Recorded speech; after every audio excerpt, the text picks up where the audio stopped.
All right, it is nearly postseason time. There are still 11 teams, though, in the final game of the season, trying to figure out if they will make the playoffs or not. I figured it could be a fun video to power rank the 11 teams from most likely to make the playoffs to least likely to make the playoffs. So these are all the teams that have not yet clinched a spot, but also are not yet eliminated. Let's just get into it. 5 spots available. Let's start off with the team I think is less likely to make the postseason. It's the Minnesota Vikings, who just have a lot working against them. So what they would need to make the postseason is they would need 4 things to go their way. The first of which is they have to beat the Detroit Lions, which feels nearly impossible. I mean, the Lions are pissed off. They're not going to be resting their starters. I shouldn't say nearly impossible. They nearly won just a couple weeks ago, but it's going to be tough. It's an uphill climb for Minnesota at that point. On top of it, they would need a Saints or Buccaneers loss. They would also need a Packers loss, and they would need a Seattle Seahawks loss to get in. And again, I don't know if they're a good enough team to win the game they have to win. So lot working against Minnesota.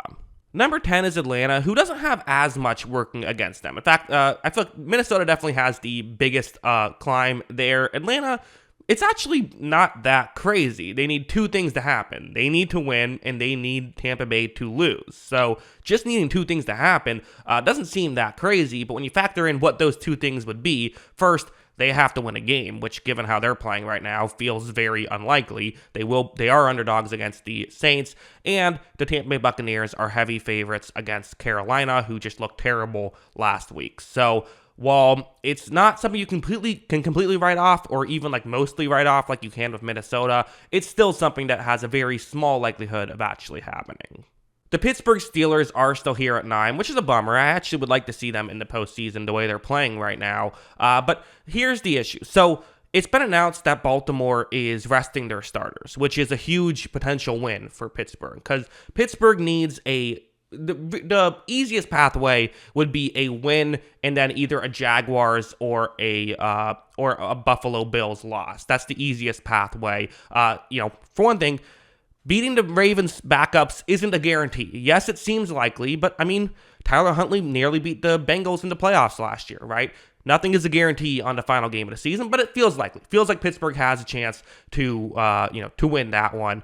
But are they going to get a Jaguars or Bills loss in that scenario? Again, it's possible, but odds are kind of against them because they need several things to happen for them at this point. So again, possible, but a bit unlikely. There is a scenario to get them for loss. That would be if they lose, they would need a Jaguars loss and also a Broncos win. That would create a weird tiebreaker that, when I did my initial video explaining the situation, I actually missed that aspect. So people in the comments were nice enough to let me know that. But yeah, as a whole, they need some help. So that's why they're here. But I think they have a pretty high jump from 10 and 11 are pretty low odds. Steelers, higher odds here. Number 8 is the New Orleans Saints, who the easiest pathway for them feels as though it would be a Tampa Bay loss and a Saints win. Here's what the Saints have going for them, is they like the Steelers, kind of what they both have going for them, are projected to win. And so then for the Saints, they might just need one thing to happen, like Tampa Bay losing to Carolina, but they actually have another pathway to getting in, which would be the Packers and the Seahawks both losing, which actually feels relatively possible on both sides. I mean, to me, Packers-Bears feels like it could kind of go either way. And also, I think that, Arizona's playing good football right now. So the winning the division is possible, and winning a wild card spot is possible. And the fact that they have 2 different avenues they could go, them and Pittsburgh are both in a unique situation. You could flip them if you wanted to, but I think they both have a chance, but it still is leaning towards probably not.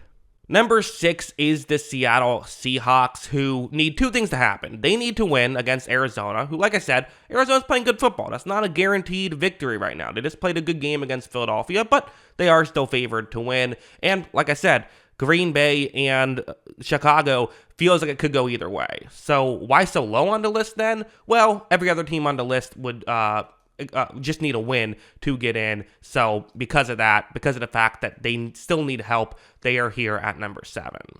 Next up, I'm doing them both together, Colts and Texans. I'm giving the slight edge to the Texans. I am predicting them to win, but these two teams are interesting because all they have to do is win, and they play each other. So winner is in, loser is out. So they both kind of, and I feel like it's kind of an even matchup. So I feel like we're at the teams now where it's like 50-50 odds of getting in versus not getting in. So the teams above this, I would probably put at a little bit higher than 50% odds to get in. The team below them, a little bit lower than 50% odds to get in. I did, made a whole extensive breakdown on why I'm predicting the Texans to beat the Colts. Check that out. It's on this channel if you haven't seen it already.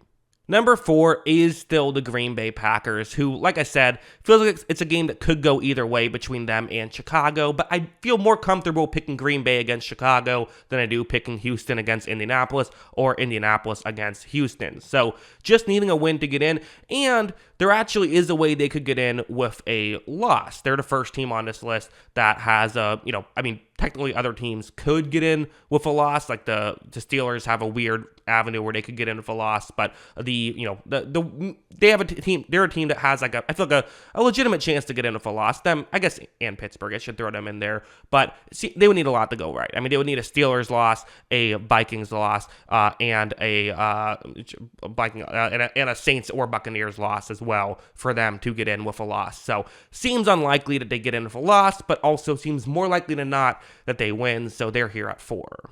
Number 3, gotta go with the Tampa Bay Buccaneers at this point, who, all they need is a win. That's all they need, and they're playing Carolina. So they're interesting in that there's only one avenue in. They have to win to get in. So because of that, I think that's why you can't put them higher than a couple of the other teams. Both other teams have other ways they could get in, but they're going to be heavily favored. It's a very it's a likely thing to happen. So while you can't guarantee a victory in any scenario, and even I think the most odds I would ever give a team in any scenario is 80 to 85% chance to win. So this might be closer to 75% chance to win, but that's kind of where I'm at. Very likely that they get in. Number 2 is the Buffalo Bills, who, if you watched my preview show, you noticed that I did not preview show, but my predictions video, you noticed I did not get them in, but I still have them with the second highest odds to win. So what happened? Have I gone through some crazy change of philosophy? Well, a little bit, but also that's just because, again, I predict every single game, and whatever gets spit out, gets spit out. But the Bills, while that specific scenario did not get them into the playoffs, I actually think I would disagree now. I have the Bills winning, whereas earlier I had them losing. But even forgetting about that aspect of it, it's just that's only one scenario, and the Bills have several ways they could get into the playoffs. They need either a win, a Jaguars loss, or a Steelers loss. Again, I don't think the Steelers win is guaranteed against Baltimore. I don't. Baltimore is always frisky. And while each of those things, I think, I'll give Pittsburgh a 60% chance to win their game. I'll give Jacksonville a very high chance to win their game. And I'll give the Bills, even if I want to say they only have a 40% chance to win their game, that means it's pretty highly likely that they will win or that they will get in some capacity. So because of their different avenues to get in, that's why I'm very high on them eventually getting in some capacity. But number 1, I'm going with the Jacksonville Jaguars at this point. Largely just due to, I don't think the Titans are playing very inspired football at this point. It's a game that they should win. It's a game that, you feel very comfortable picking Jacksonville in. And unlike Tampa Bay, yes, they have a very favorable matchup, Jacksonville does, but they also have a way they can get in even if they don't win that, because if Pittsburgh loses, well, then they're still in this scenario. So you feel good if you're a Jaguars fan at this point. There's a lot of ways you can get into the postseason. You don't have to stress out too much, but I'm sure you're really stressed out because it was locked, a while ago. The Jaguars had the 1 seed for a couple of hours, a month ago. So been a free fall, but I still think they end up into the playoffs. I think their odds are very high unless they just completely collapse against Tennessee, which is possible. Again, I don't think there's any of these teams that I'm saying 90% chance or better gets in. But for Jacksonville, I'm willing to say, around 80 to 85% chance they get in. That feels right to me. So that would be number 1 in this scenario. So those are my thoughts. What are yours? Let me know in the comments below. Always love hearing from you. And of course, as always, thanks for watching.